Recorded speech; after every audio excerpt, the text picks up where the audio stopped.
ચૌધરી છે।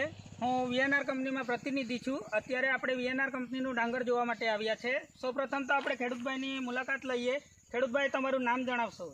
રાજેશભાઈ ભાઈલાભાઈ, તમારું ગામ?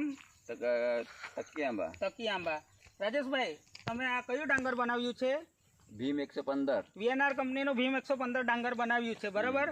તો તમે કેટલા વર્ષથી બનાવો? આ ત્રીજું વર્ષ। ત્રીજું વર્ષ। તમને 3 વર્ષમાં એટલે કે આગલા 2 વર્ષમાં તમને કેવું ઉત્પાદન મળ્યું? બહુ સરસ, સારું, બહુ સરસ। પૂળિયા બી બહુ 5 ફૂટની જેવી હાઈટ, 5 ફૂટની જેવી હાઈટ, ને કંઠી બી બહુ ઊંચી ને ફૂટ બી સારું, ફૂટ બી સારું, કંઠી બી લાંબી છે, લાંબી, બરાબર? ને જોડવામાં કેવું છે? જોડવામાં બી સારું, જોડવામાં પણ સારું છે। તો મારે કેવું છે કે તમને સારું લાગ્યું તો આજુબાજુના ખેડૂત ભાઈઓને પણ તમે જણાવશો? હા, આજુબાજુ ખેડૂતને મેં જણાવું, બરાબર? તો ખેડૂત ભાઈઓ, તમે પ્લોટ નિહાળી શકો છો। આજુબાજુના ખેડૂતને તમે જણાવજો, બરાબર?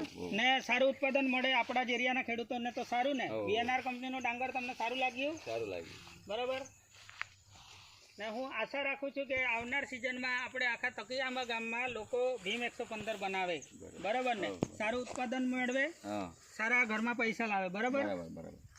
તો આભાર રાજેશભાઈ, તમે કિંમતી સમય આપ્યો એ બદલ ખૂબ ખૂબ આભાર, ધન્યવાદ।